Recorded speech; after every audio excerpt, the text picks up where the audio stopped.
This video is on what if Naruto discovered his power to control reality and became the god of a new world part 2.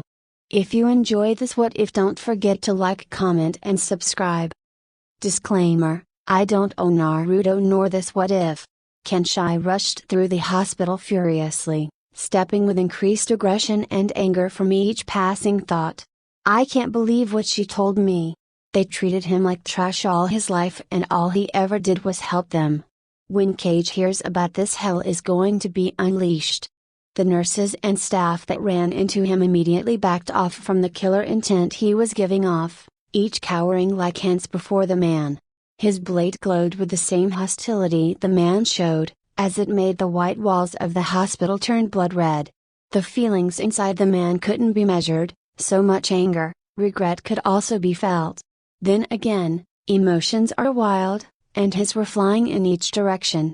Sounds that rang through the building were either curses at his name or his armor clattering.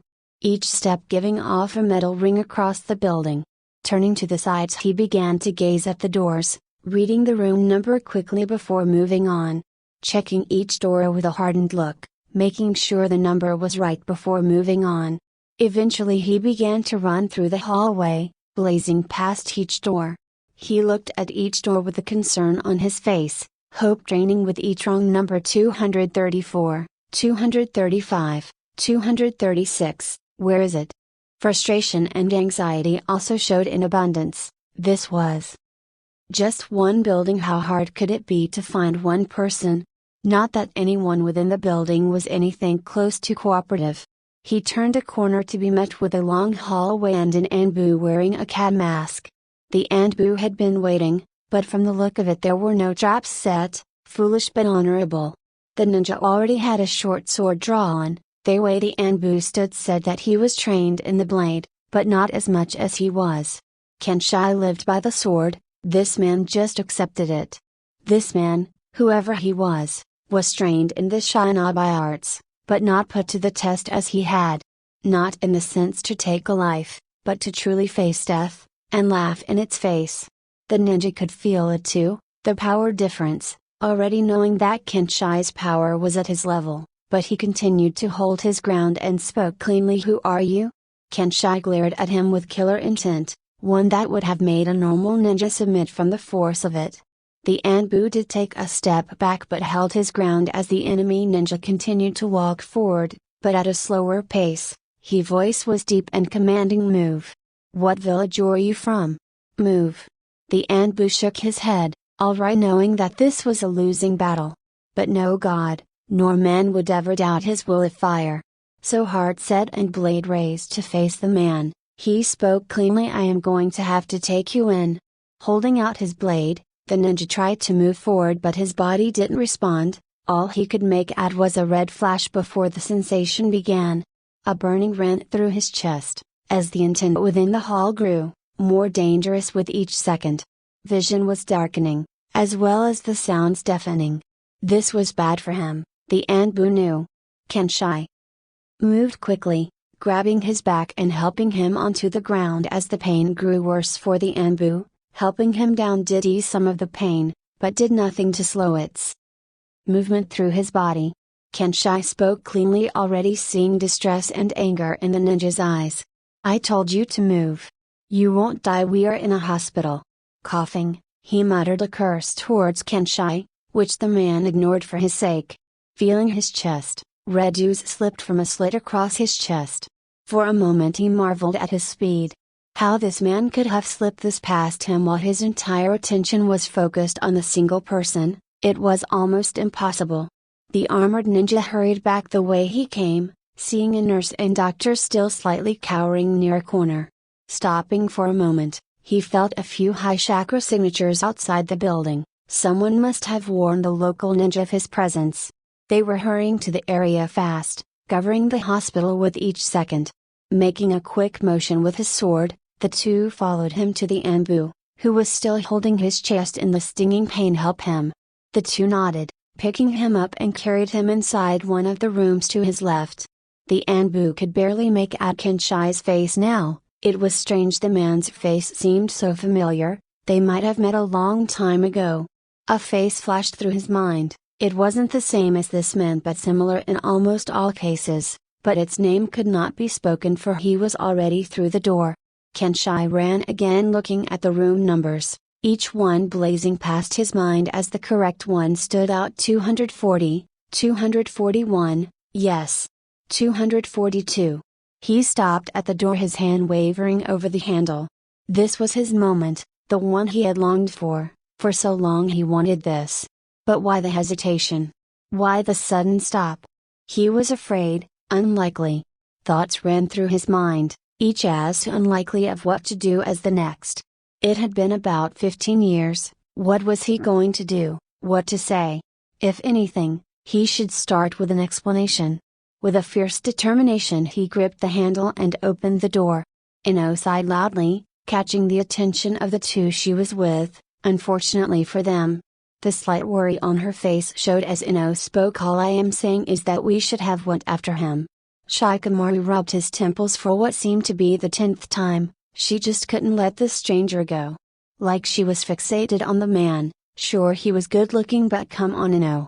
Just leave him alone. We don't know what he wants with Naruto and he is guarded by Hinata and an Anbu as well, so just leave it be. She turned to Shikamaru and pouted, realizing he was right. Changing the subject to another part, but yet similar. So did he seem familiar to you guys? A glare from Shikamaru caught her eye, but surprisingly Choji nodded, munching on a few potato chips that he brought a while back. Even while stuffing his face the ninja managed a few words. Good thing I wasn't the only one. Who did he look like? Shikamaru sighed, putting his hands behind his head and staring up at the clouds above them. Pure white, but disperse. Something he once read said that this was a sign of coming change.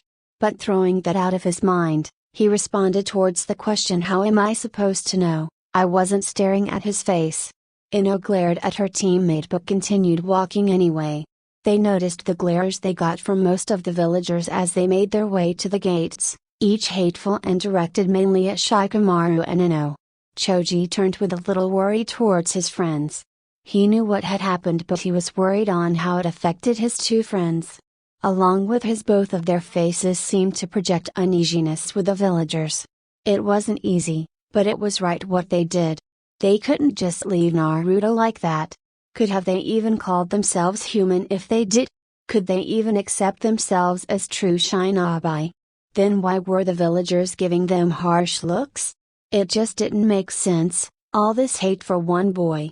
Finally breaking the small silence, Choji put another chip within the maw that is his mouth. Why do they treat him like this? I mean, I wasn't exactly kind to him as a kid either, but not like this. Shikamaru turned to his friend and placed a hand on his shoulder, trying to ease some of the large ninja's stress. I am trying to find that out. But it is becoming more troublesome than it is worth. This place likes its secrets. Truth was he did. He searched all he could using his Chunin status. And then some using other methods. But nothing, nada, no records on anything peculiar about Naruto Uzumaki. The only thing that was slightly wrong was a change in his blood pressure when he set the record for eating over 50 bowls of ramen, then had to be rushed to a hospital. But along with that there was no clear birth certificate. Well, there was, but both of his parents' names were scribbled out, then cast over with Genjutsu, which Shikamaru had found out that they were fake names. He hadn't the heart to ask his father or mother, what would they think, sneaking into the Hokage library to look for info on a hated individual. Not at all like the lazy son they once knew. But even now he wanted to look, to keep on trying. Something had to be there. Anything, not just to give Naruto hope but to provide answers that no one else seemed to hold. Ino turned to her teammates, with sadness in her eyes and voice. He seems like a nice guy. If you get to know him, he shouldn't be treated like this. All the glares, hate. Something must have happened that they are not telling us. They all nodded, taking this information in. Each trying to make use of it in their own way. Looking upwards, they finally found the village gates. Still busy and with incoming and outgoing civilians and ninja. One thing that slightly caught them by surprise was their sensei running up to meet them. The man was slightly lazy, but this wasn't that odd. The odd thing was the two blades held within his hands, and cigarette missing from hand and mouth. Something was wrong. If that didn't show it, his face certainly did. A mixture between confusion, neutrality, and anger. The three were instantly ready at whatever Asuma had to say. They needed to blow off some steam anyway. Maybe a good fight could do this. The sensei finally reaching the group, he first seemingly checked the area quickly before Asuma turned to the trio, his voice saying to her, "Have any of you seen a man with red hair and armor?" Shikamaru spoke up, already knowing that his prediction had come true. "Yeah, what had happened?" Kakashi ran into him. He left the Anbu bleeding with a massive cut to his chest. "We may need your help, but keep it silent. We don't want a village-wide panic." The three nodded, already ready for where they needed to go as they followed their sensei into the village. Damn! Kenshai stared at the empty room with a dejected look, feeling as if hope had left him. This was the correct room, he could feel familiar chakra grace the room. But it was long gone. But that did mean that he was here, maybe there was a clue. He looked around the room as to look for any signs of Naruto being there. Noticing a few things that was different with the room. First, the amount of instant ramen cups were insane, the kid must have an addiction or something. Second was a fairly large green tone wallet sitting next to the bed, still full of Ryo. What kind of person leaves his wallet? It's just irresponsible. Finally, a seal sat next to the bed, possibly something to read. Picking it up and unraveling it, the scroll got insanely complicated, resembling something like a summoning contract. Does Naruto have a contract with what looks like toads? Oh, great Jiraiya, I remember you, thanks for finally showing up. Taking another look around the room, he noticed a small indent in the chair next to the bed, as if a person sat there not a moment before. Either someone has been here a while or they just left not too long ago. They could be close. Before leaving, Kenshai grabbed a clipboard by the bed as he noticed a picture on it, a small one, but enough. A smile graced his face at the picture. It was a boy with spiky blonde hair, whisker marks, and a giant scowl on his face, covered in white makeup with red swirls on his cheeks. Takes after his father on looks. But I highly doubt the white is natural. Well, if in any case it is better than nothing. Maybe a few people can see through this mess and show me the right way towards him. Quickly tearing the picture out of the medical report and headed out the door, quietly closing it behind him. Continuing to look at the picture, he smiled, feeling as if he had finally done his duty. Nothing could ruin this moment, well, until a voice spoke in reality. "Hello." Kenshai turned around to be met with a peculiar-looking man. Gravity-defying silver hair, a small book in his right hand, angled headband. In an instant he was recognized. This ninja was famous in more lands than just this one. This man has been on the bingo book more than once. Maybe he can help Kakashi of the Sharingan Eye, am I right? Kakashi nodded as Kenshai held out the picture. "Have you seen this boy recently?" Kakashi made a quick mental note that he was searching for Naruto. He had encountered the injured Anbu a few rooms back. Knowing that this man was fast, extremely fast to get past Tenzo and majorly injure him. Several thoughts on why he wanted Naruto raced through his mind, but one stood out, the fox. But if anything, it was his duty to not let this man get to him. If not for being a sensei, then for not being there, when he should have. Placing the book away in his pocket, Kakashi already figured that his full attention would need to be on this one. "I don't know, but you are coming with me." Kakashi's own face turned at Kenshai's turning to own of confusion, as if he had done something wrong. "Excuse me?" He readied his Sharingan, holding his left hand at the base of his protector, ready to lift it at a moment's notice. Kakashi's voice was calm, but his aura was not. He could quickly feel this man's chakra becoming increasingly dark. "As much as it already was, you assaulted a Anbu member, and for that you need to be brought before the Hokage for punishment." Kenshai held up his hands apologetically, shrugging and giving a grin that seemed too big for his head. "He attacked me first. But anyway, I don't have time for this, so bye." Kakashi activated his Sharingan as Kenshai glowed for a moment and disappeared before his eyes, not even vanishing within a smoke ball, almost in a flash of red? This was becoming bad. If he had an ability to transport himself almost like the fourth, he could become dangerous if he wasn't already. He needed to warn Naruto. He should need to know that this man may be coming for him. Putting his Sharingan away within his protector, he headed for the exit to the hospital, hoping to find Naruto before this man did. Naruto walked through this village now out of his hospital robe and back in his jumpsuit. How he loved the orange. True, so was the lightest feeling he had, but it was great not being in a room covered with white and only his summoning contract to read. He turned to the two behind him, one pressing her fingers together, the other walking on a leg brace and smiling as well with glee. Naruto didn't know how Lee had managed to get out of the hospital without the doctors noticing, but here he was.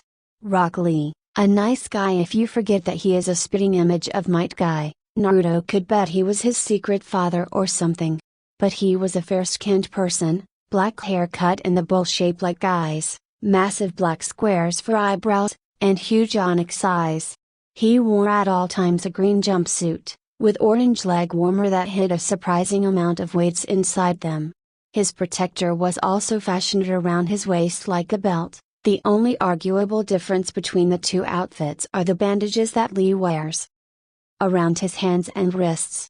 Naruto first turned to Hinata, giving her a large smile. Hinata-chan, you don't know how much I wanted to get out of that place. She smiled while walking with him. After some arguing on Naruto's part, they were able to walk around the village without being in trouble. The girl at first was seriously worried about the condition Naruto was in, but he had healed at a ridiculous rate. Only a day and his chakra levels were back to normal, and almost all injuries were either minor, or gone completely. Of course, Naruto knew the reason why this was, but failed to divulge the information. He only hoped to keep it secret for a while longer. Hinata blushed as she watched the sun hit her crush's face. It seemed to give him an unnatural glow. It wasn't fair. Naruto turned back to her, with a small amount of worry in his eyes. You alright, Hinata-chan? You look really red. In other cases this is when she would have ran for cover, but he need her now. She knew that. No, Naruto-kun, I am fine. What about you? Bushy brows. Holding up? Lee smiled, the sun hitting his teeth, giving it almost a gleaming look. Of course, Naruto-kun, I couldn't be better. They were about to reset my leg today, and as much as I would love to get back onto the field, that would involve them giving me morphine or some type of shot. I don't like needles. Are you sure?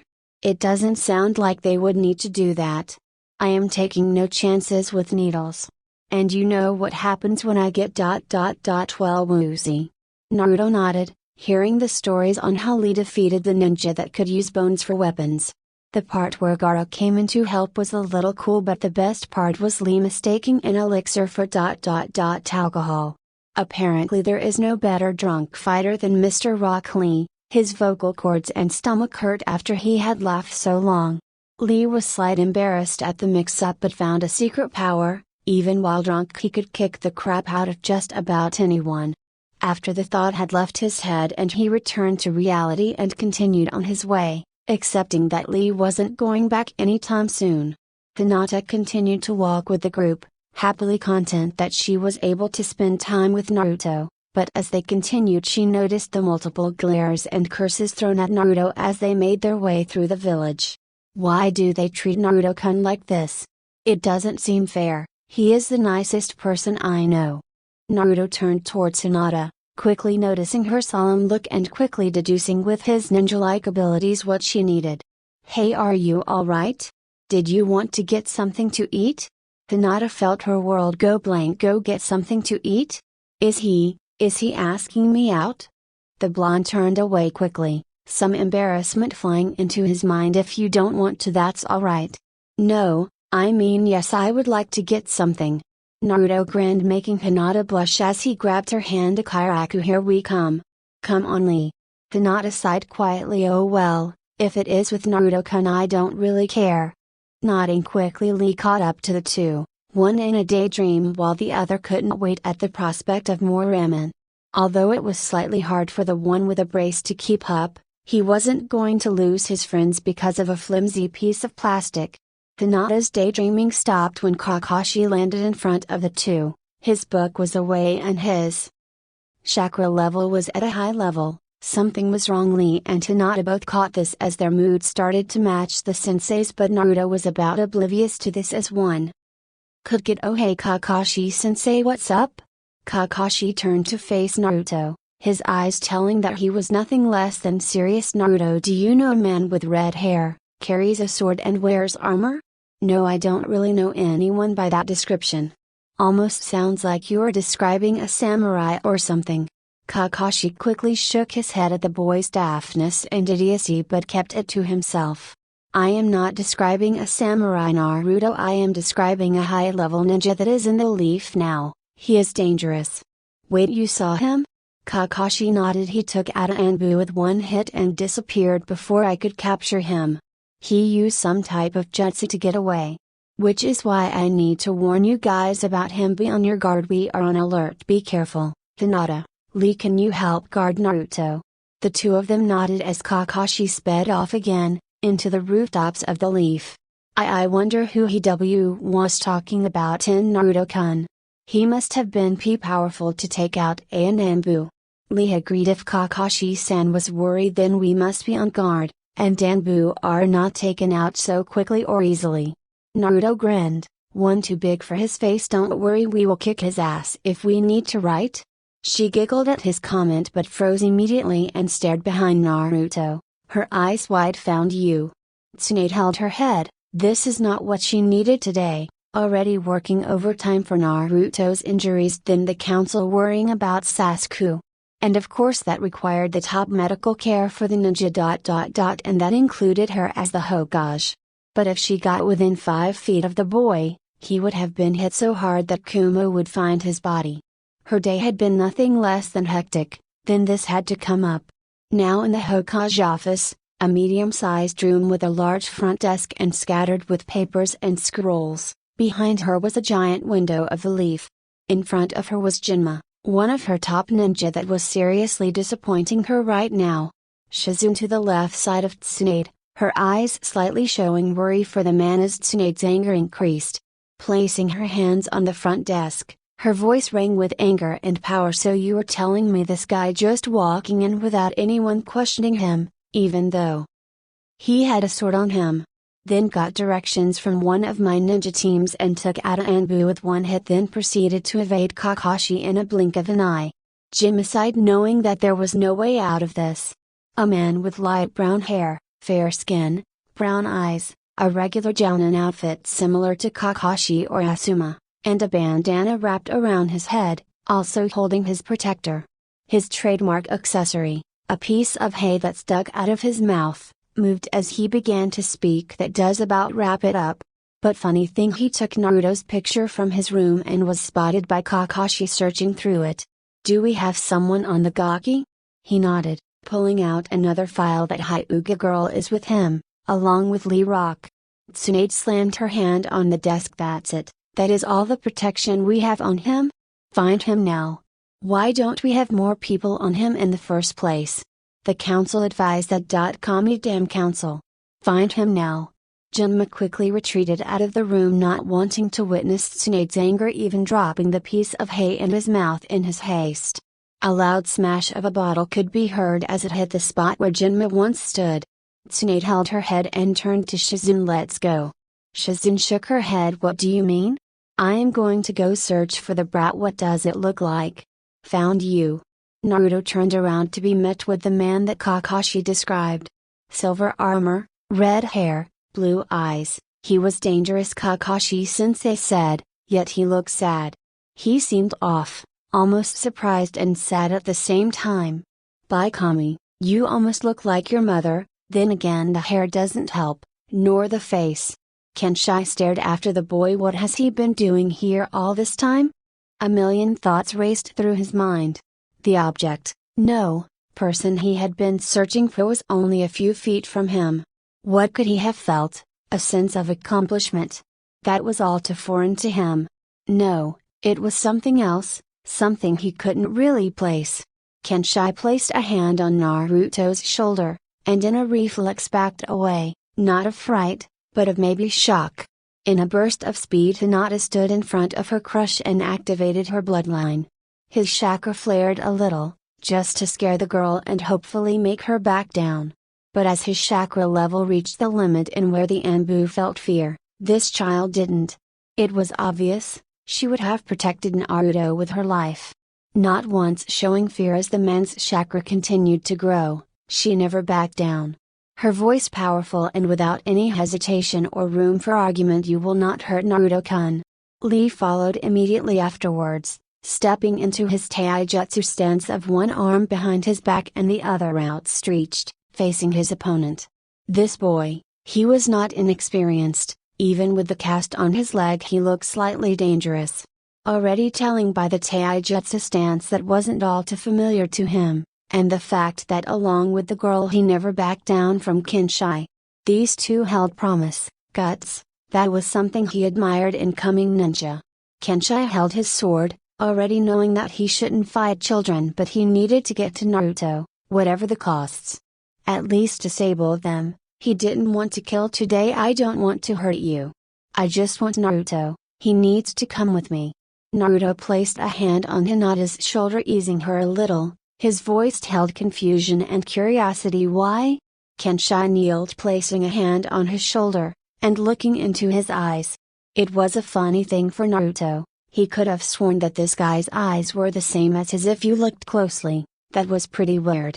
The man spoke again, this time his tone was calmer, more understanding. What did they tell you of your family? Why should I tell you? I knew them. I knew your mother for around half my life. Your father since he was dating her. I knew them both. I would like to fill in the gaps that they didn't tell you. That is all I want to do, and maybe something else, a gift I have to give you if you are interested after our talk. I know I don't have much to prove my claim, but from what I am hearing from the village not that many people told you about your family or where you came from. If you would like, I can't tell you. The blonde ninja considered his words. He was true. No one told him of his parents, and if he was telling the truth, what he could learn. What his mother was like, what his father looked like. This man possibly held the answers he had been looking for his entire life. Turning behind him, he saw Lee slightly wavering in his stance and Hinata's bloodline vanish. Maybe they were staring to believe him too. Hinata gave a quick glance towards Naruto, mentally telling him that he wasn't lying, chakra signatures never do. So sighing, he began to speak. Not much. They were heroes in the Great Ninja War and they died there. The third gave me this jacket. He said that the swirl was a symbol that they wore. Besides that, not anything really. Kenshai bit down on his tongue to keep himself from lashing out at the villagers. Naruto stared into his blue eyes with wonder and slight puzzlement. Do you know my family? Kenshai nodded silently. Can you tell me who they were? Kenshai nodded again as he closely inspected the two beside Naruto. What immediately called his attention was the girl's pupil size. A Hyuga, I think. By the way she protected Naruto, she seems to have some type of relationship with him. The boy also seemed ready to protect him, and that stance isn't all too familiar to me. Looks like he made friends. Did you want to bring them along? Naruto turned to Hinata as she blushed a little and tried to hide herself, and Lee now out of his stance. Yeah, they are my friends and I trust them both, almost with my life. Hinata's eyes grew. He trusts me that much? I must mean something to him. The man smiled, clasping his hands together. By the way, my name is Kenshai. Now let's. Where do you think you are going? Kenshai's smile wavered as he was surrounded by ninja in an instant. Some were the team he met a while ago, Kakashi, and the person he was sure was Hokage, due by the nature of her voice and the way others seemed to group around her, also those kids that he met in the front of the village. Great. Others were there but it didn't matter. The villagers that were in the area quickly ran away from the impending battle, not wanting to be caught in the crossfire. Kenshai had hoped that he wouldn't have to fight, but if he had to, nothing would stand in his way. He stood up, slowly unsheathing his blade as the sun hit the blade, making look even more deadly, the metal ringing across the street. His chakra also changed, it was powerful now, Matching Tsunade. At this rate Naruto comes with me. Fear shot through Tsunade's body as she stood her ground. His chakra is insane, but I will not let this happen. Tsunade stood in front of the man, her eyes showing pride and confidence over my dead body. The joking aura was gone from Kenshai's form as he spoke the next sentence. That can be arranged. As he brought his crimson sword up for attack, Naruto gripped Kenshai's arm. Stop, don't hurt them. Kenshai nodded. As much as he wanted to cut into these people for ruining his life, he put away his sword. The others didn't, however. They knew the man could be dangerous and kept up their defensive stances, ready to strike, but the man seemed to listen to Naruto, for now, but for whatever reason it escaped them.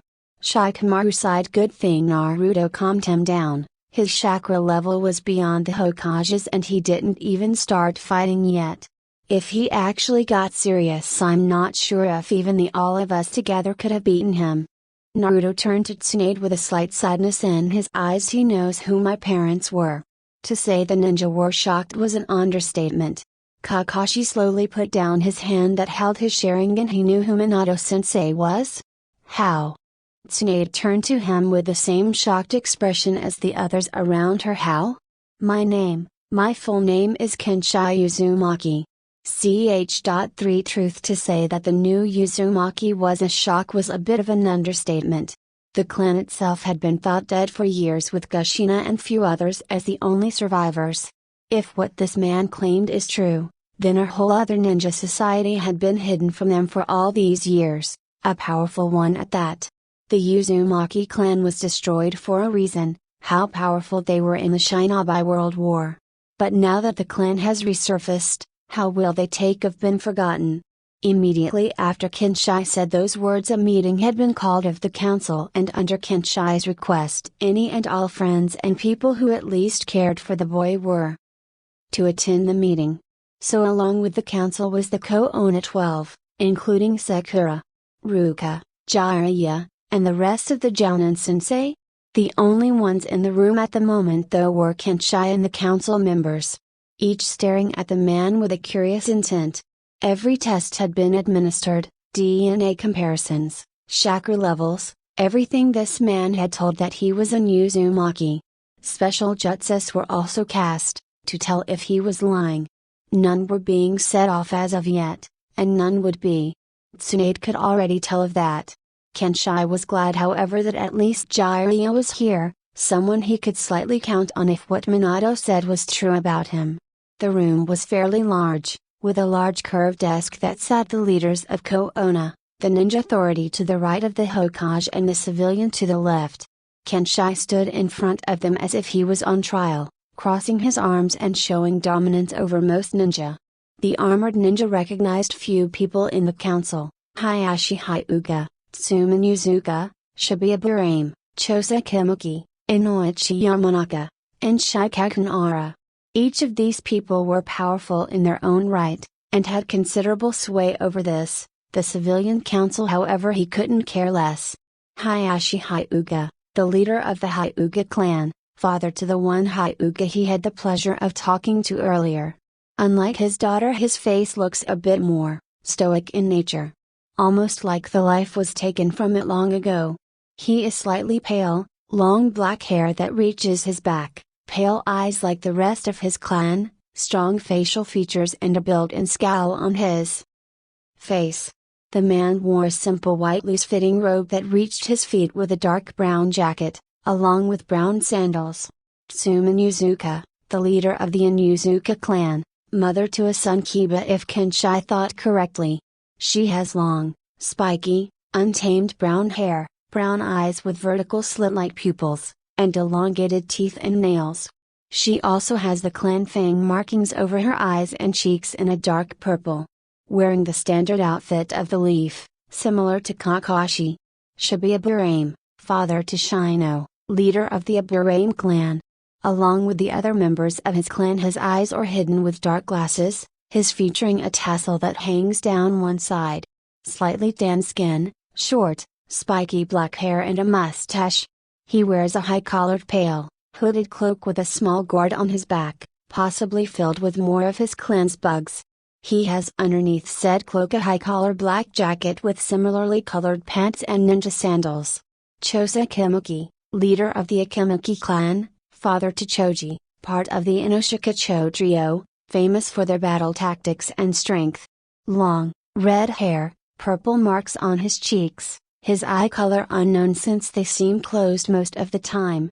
He wears a samurai-like outfit with a black suit with a silver armor chest plate, a giant kanji for food on the front of it, along with a rope belt, hand guards, and a large bandana tied around his head, along with a pair of silver, hooped earrings. Inoichi Yamanaka, father to Ino and head of his own clan, part of the Inoshika-cho trio. Long blonde hair, spiky on the top and ending with a ponytail down his back, blue-green eyes and strong facial features. He wore the standard outfit of the Leaf but with a sleeveless red jacket over the large green vest. Shikaku Nara, father to Shikamaru and leader of the Nara clan, the final part of the Inoshika-cho trio. His most noticeable feature is the two large scars on the right side of his face, most likely gained during battle. He had dark hair tied up into a spiky ponytail, dark eyes as well as a goatee. His ears are also pierced but missing earrings. Wearing a meshed shirt underneath the Leaf vest, a deerskin coat over which and hand guards, dark bands as well. There was one however that drew his attention, a elder man, stand, wrapped almost completely in bandages from his left eye to both his arms and chest, his right arm in a sling of some kind.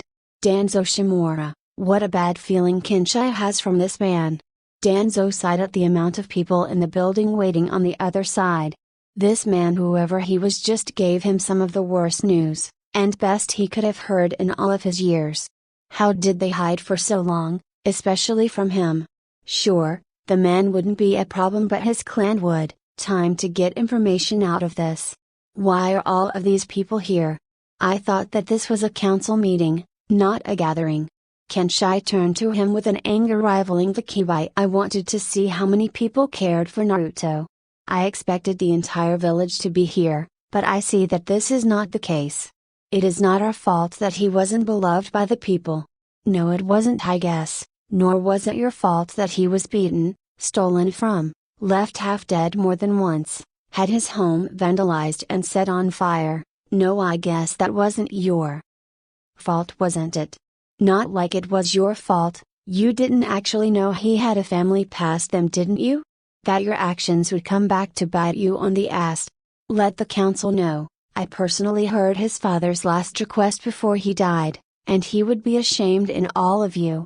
Danzo's one eye widened for a bit as he noticed a fatal error with this man's theory. If we wanted to contact you about Naruto's whereabouts, how could we?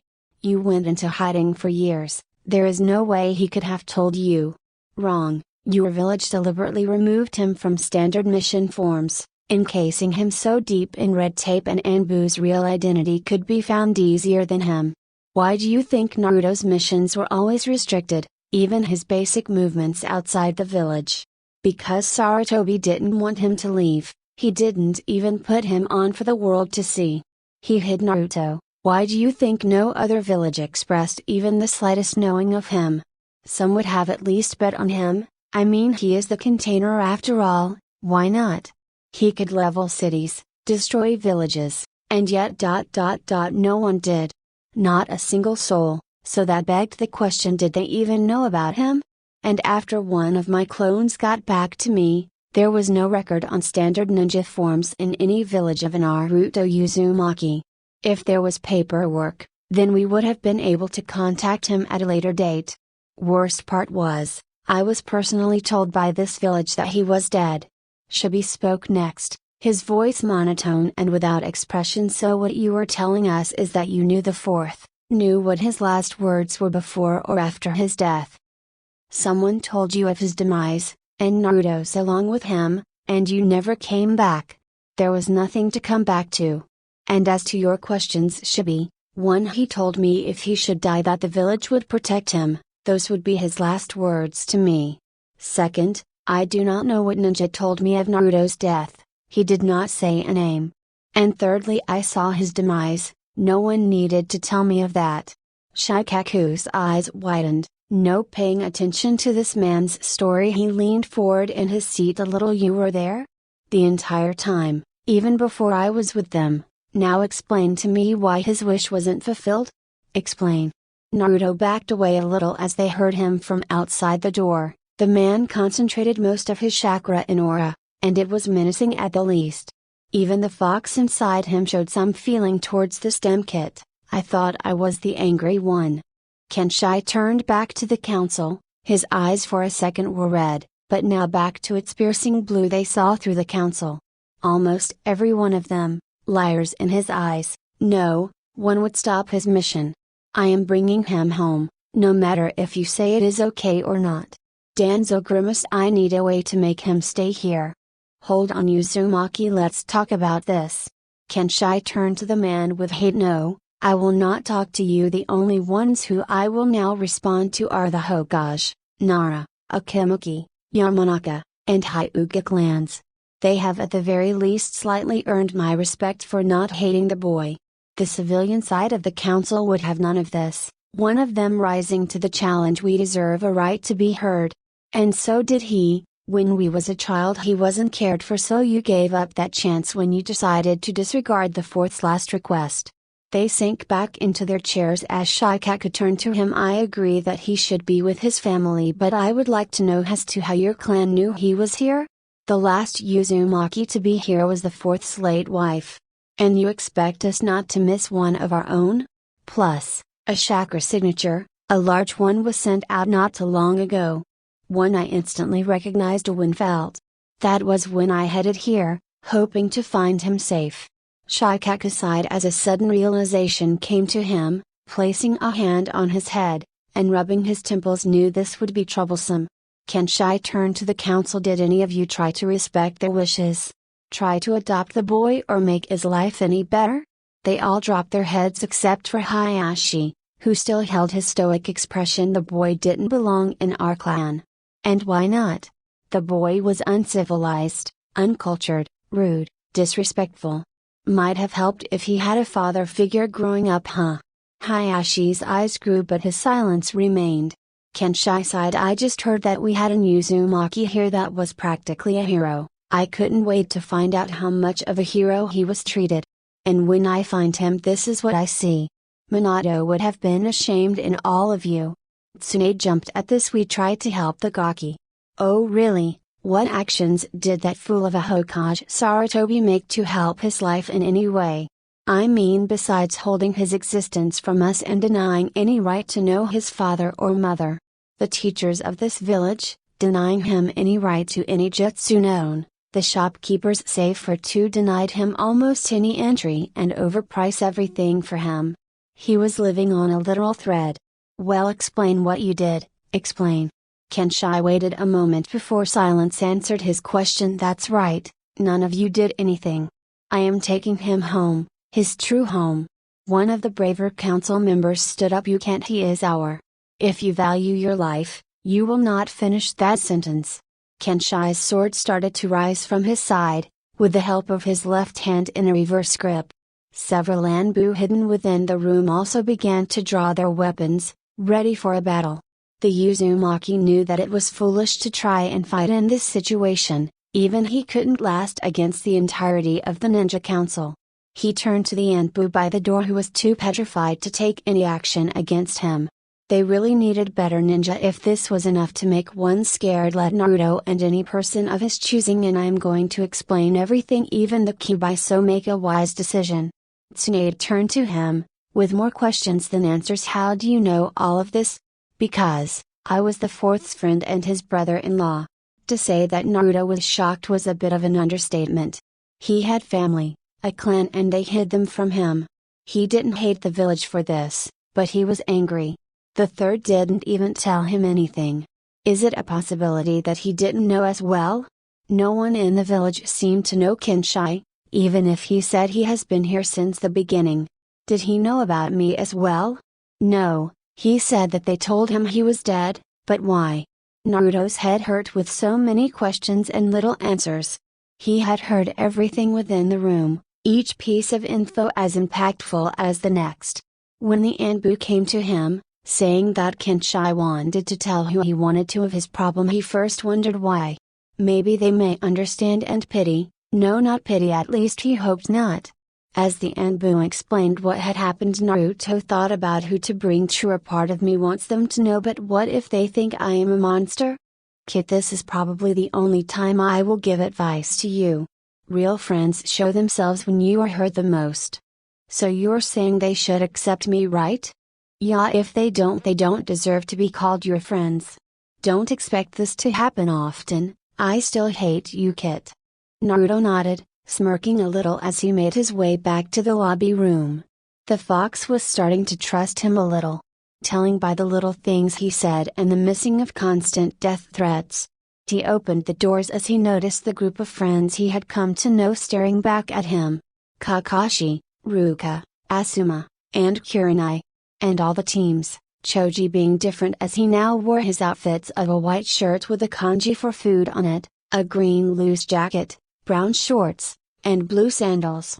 Every one of them were there, including two he hadn't seen since the incident, Kiba and Yuzuka and Neji Hyuga. Kiba was one of the few he could probably trust. He was slightly hyper and overconfident most of the time. He was a lightly tanned ninja with dark eyes with slits for pupils, red fang marks on his cheeks, and elongated fangs and nails, and messy brown hair. He wore grayish pants reaching his calves and a gray, hooded fur-lined coat with a hood up, his protector hanging on his forehead. His partner, Akamaru, a pure white fur puppy with brown tinted ears, in the hood of his jacket, resting on Kiba's head. Naruto often wondered if that ever hurt after a while, but he didn't seem to mind Akamaru being in his coat. Neji, another he could slightly trust, especially in these recent moments. A man who had a problem with most of his clan, including Hinata, almost beating her to death. But after a good beatdown and a talking to, his attitude had defiantly improved, especially after a talk with his uncle. Neji seemed to get better, maybe he got the explanation he needed. But even now he was trying to redeem himself, in both Naruto's and Hinata's eyes, trying to seek forgiveness. Neji has long, black hair that reaches his back, tied near the end into a loose ponytail, fair skin, two straps attached to his forehead protector that frame the sides of his face, his eyes pale and wide, along with the rest of his clan. A light brown jacket, which he wore over a dull blue shirt, and mesh armor underneath it, dark brown shorts, and blue sandals. He also wore bandages around his right arm, chest, and right leg. He was missing someone though, important but annoying. Where was he? In that moment a middle-aged man walked into the small lobby. A tall man with waist-length, spiky white hair that was tied into a small ponytail, with two shoulder-length bangs that framed his face. He also had red lines that ran down from his eyes and wore a horned forehead protector with the kanji for royal on it. He wore a green short robe with matching color pants, under which he wore mesh armor that showed coming out of his sleeves and legs of the outfit, hand guards, a black belt, wooden sandals, a red hori with two simple yellow circles on each side, and a scroll on his back. Naruto beamed a smile, happy that the Toad Sage had arrived. What took you so long? Hey, I got here, didn't I? Be glad I didn't want to do research today or you would be out of luck. The man moved next to Kakashi, his face turning from happy to serious in an instant. What is this about a Uzumaki? Apparently the entire clan survived, or most of them. He is here to get Naruto, stating that the village didn't fulfill the fourth's last wish. I wouldn't blame him, the kid did go through a lot. Did he know Minato? Tenzo is telling me that apparently he was his brother-in-law. Jiraiya's eyes widened for a moment. Kushina had a brother. They must have wanted to keep it secret if even Minato didn't tell me, but hiding for so long, what were they waiting for? Maybe they were scared. They were almost wiped out in the war past. I wouldn't be surprised if someone tried to do it again. The Uzumakis are powerful. Kushina was just an example. But I am surprised at this Kenshai man. I wonder why Minato sensei chose to hide him? One of the many things we will never know about him. Naruto's mind blazed with different emotions, each different from the last but similar. mainly focused on confusion and anxiety. The fear of not being accepted filled his mind, but if he didn't tell them now, it might overtake him for the rest of his life. He also noticed that they were looking for answers as well, Shikamaru mainly. Even the man with the IQ that Naruto could ever obtain failed to see what was truly happening. It would eat away at him as well. There were also others, in needing of enlightenment and deserving of this. Taking a breath, Naruto readied himself for the worst. Hey guys, could you follow me for a moment? Kenshai and I need to tell you something. The group nodded as they walked by him, Jiraiya and Kakashi still talking about something. Sakura brushed past him and whispered, "Don't think because you are from a clan that you are any different, Baka." Naruto wanted to destroy her in that moment. The anger welled up inside, wanted him to. But staying his rage, clenching his fist and muttering a few words, Naruto turned, realizing that the group had left, save for one. "Come on Hinata, let's go." "Are you alright, Naruto-kun? I mean with everything that is happening. I would be lying if I said it didn't bother me. But I am willing to believe Kenshai. I want to meet my family.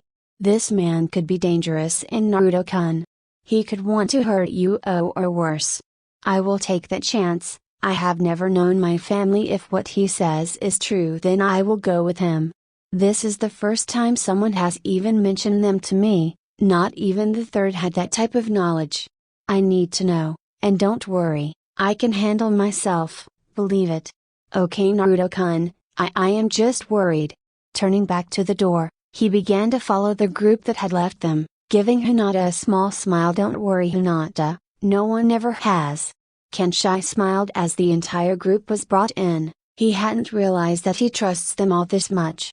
Naruto and Hinata walked into the room as Tsunade sighed. "Alright, get it over with." One of the council members tried to speak but was silenced by a quick glance by Tsunade and Kenshai. The man defiantly had control over the room. Kenshai nodded towards Tsunade as he turned to Naruto. "Last chance, kid, you sure?" Naruto nodded. "If they don't accept it, they weren't my friends to begin with." "Who told you that?"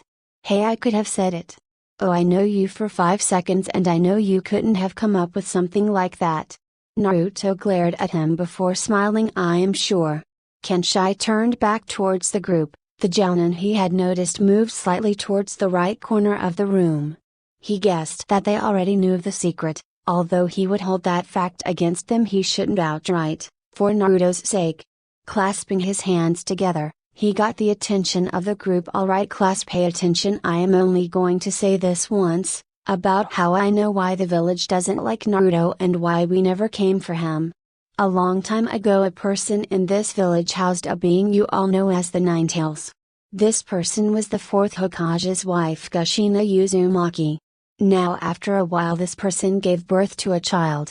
As the Ninetales attacked, the 4th knew that he had to seal the beast inside someone, but he knew that he couldn't ask anyone to give up their life if he wasn't able to do it himself. So he did the most honorable thing he could do and sealed it into his own son. With his last dying breath the 4th told the 3rd that he wanted Naruto to grow up as a hero, not a container for the Ninetales. But instead of that the village did the opposite. The child was scorned, hated, despised, and almost assassinated a few times. He grew up without anyone but still tried to be recognized. He was an outcast from society. Being alone for more than a decade, a weaker man would have gone insane.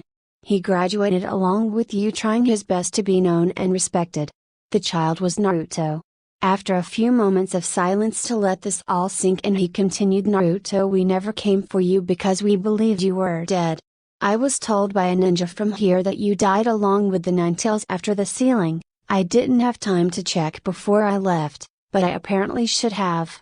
I never believed it, but we had no choice.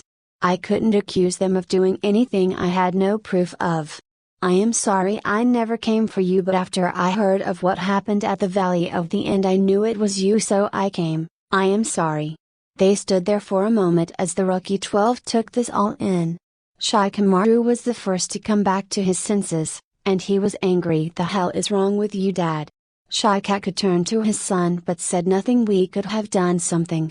Anything to keep him from living that life. Why didn't we? Why did we hide Naruto from his clan?" He could have been raised with a family, with ours at the least. He shook his head. I don't really have an answer for that. Kiba turned towards his own parent, his own anger at the breaking point. What the hell is wrong with you, Mom?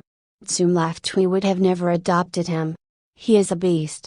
Kiba glared at her, along with Kinshai, who didn't miss the comment. But the woman only laughed. What, do you want to try something, Uzumaki? Mom, that is enough. Oh, shut up, you runt. Kiba stopped. Although his mother wasn't nice, this was beyond her. His anger reached its limit as he turned towards the door. I need to go. Sorry, Naruto, this isn't about you, but I don't want to attack my own mother. Slamming the door behind him, Naruto nodding in understanding. At the very least the Inosuke understood and didn't blame him. Ino couldn't even look at her father as she turned to Choji, who had stopped eating his chips and put them away. I'm not hungry anymore. Shino turned towards his father. I see no logic in not letting Naruto have come to our clan. Beside, our bugs couldn't have handled his chakra even if we ate him and Shino. Each of Team Guy held regret in their eyes.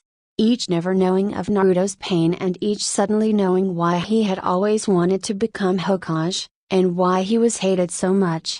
Naruto the entire time looked at the ground as if he had done something wrong. Sadness welled up inside him. They pitied him, not understood. That was what he feared. Hinata turned to him. In Naruto-kun, you pity me now, don't you? It is worse than hate. I don't need your sympathy, I need your understanding. She shook her head. I could never pity you, Naruto-kun. I have always admired you. Feeling brave, she tilted his head up to make him look at her. You were always there for me when I was down. You are your own person, Naruto-kun. I wouldn't believe for a second that you were the Ninetales.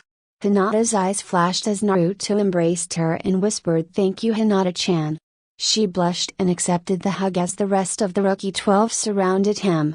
Yosh, this new information does not douse the fires of youth within you, Naruto.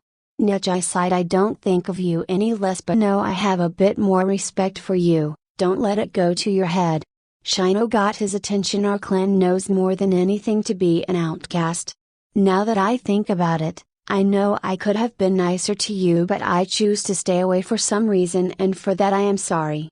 Naruto nodded, feeling the anguish wash away with the understanding of his peers. He needed this, released from the pain and the secret he held inside of him. It would all be better now, hopefully. As others began saying what they thought of the new info, Jiraiya turned to the Jonin. I never thought they would take it this well. Kakashi nodded. I was sure one of them might have harbored some bad will, but apparently they see him with a bit more respect now. Asuma sighed and stomped on the cigarette he had been smoking. He didn't really need it right now. His mind was also concerned for something. How come his father hid Naruto from the world? It didn't make sense. Maybe it was just to hide him, maybe something else. Whatever he felt, his trust for his home faded a little. I didn't even know about my dad doing this. I would have said something if I knew about him having a clan. Ruka nodded. I sure we all would have. The silver-haired ninja slowly pulled out a book from his pocket. Along with almost everyone else, his mind was going haywire. Why would his sensei hide this from him? Didn't he trust him? Maybe Minato wasn't as Kakashi saw him to be. No, but still, everyone has secrets. He should know that more than everyone. Even I didn't know Minato sensei's wife had a clan. How come no one knows this? This is too weird. Might want to look into it later. Sakura stood away from the group staring at Naruto. He has the fox inside him, all this time? Okay, face it, you were wrong about him. No, he is still not better than Sasuke. He has a long since thought extinct clan. He is the son of the fourth, and is the hero of the leaf for having that Ninetales in him. What more could qualify? He just doesn't. Okay, leave me alone. He shut out her inner self as she watched Naruto being well wished by his teammates. Kenshai smiled at the group. This was one of the better expectations he had of them accepting Naruto. But the group behind him were starting to becoming restless. Might as well solve their problem now. Alright, now what you all know is an S-class secret, so don't go gossiping around. Almost all of their eyes turned towards Ino at the comment. With each seemingly understanding the need to keep this a secret, Kenshai let that issue go. He then turned towards the council. crossing his arms again to show dominance of the room. Now that is out of the way, let's talk about Naruto coming back to his home. The civilian council started to yell, but Kenshai held up his hand. I am prepared to make a compromise. Naruto will come with me to stay and train with me at the Ueshiage for a while. After that period is over, I will return with him back here. After we return and an amount of time needed has passed, he will make his choice if he wants to stay in the leaf or stay with his family. Further details will be discussed with the Hokage at a later time. Tsunade nodded, glaring at the rest of the council, daring them to make a wrong move against her. I feel like that is a good arrangement. He turned around back to Naruto and placed a hand on his shoulder. Naruto, I don't want you to answer right now. Spend time with your friends for a while. I will return in a couple of days, then make your decision, alright? Naruto nodded. Where are you going to go? Kenshai smirked a little, releasing his shoulder. Already worried about me, kid? Don't worry, I just need to do some things around the village. If you need me, just yell ... Literally, yell and I can probably hear you. One of the council members stood up. Don't you think it should be our choice if a shinobi leaves or not? Kenshai smiled. First, your Hokage has already gave me consent and I will discuss it with her later, not this council. And if you want him to stay without the Hokage's consent, by all means, stop me. He gripped his sword as the council member sat down, knowing that he couldn't stand against the man. He had the upper hand in this verbal fight.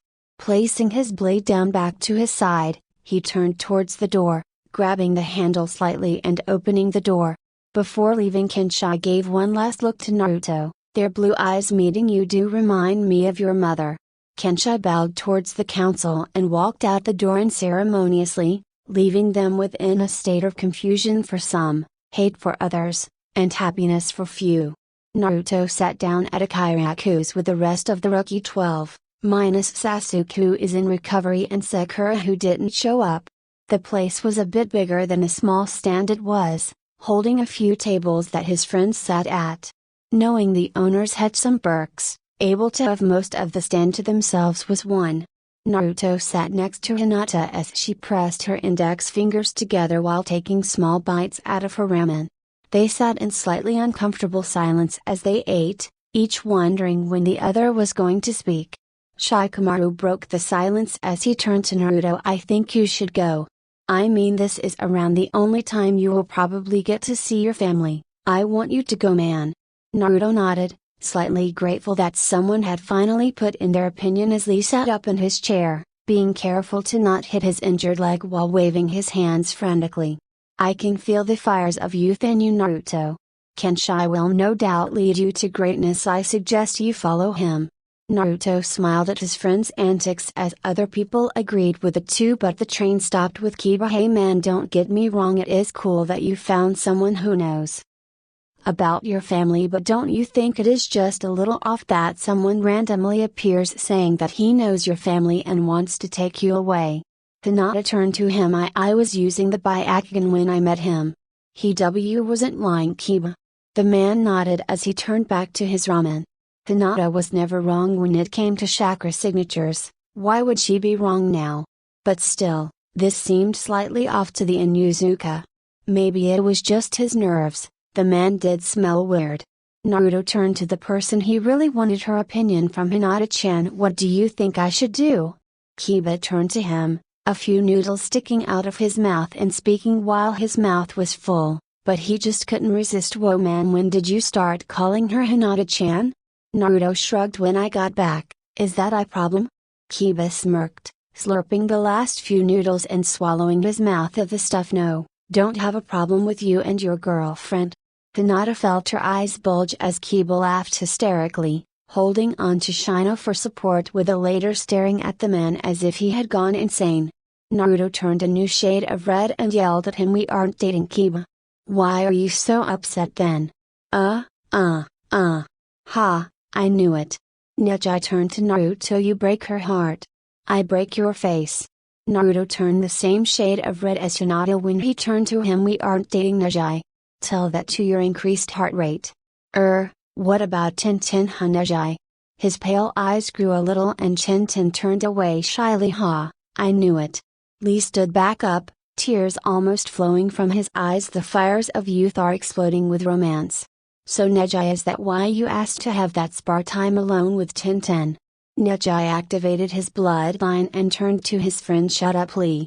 Shikamaru sighed. This is far too troublesome. Ino turned to her teammate. Shut it, we all know you are in love with that sand girl Temari. She is just another troublesome woman. Naruto could have sworn that his cheeks grew slightly pink. The debate continued on, growing with intensity and fury, eventually leading to a full-on war of a food fight, in which others stood back, while Kiba, Lee, Choji, Shikamaru, and Naruto went to town. A silent Kenshai smiled at the group as they ranted on about who liked who throughout the night. Thank you for watching.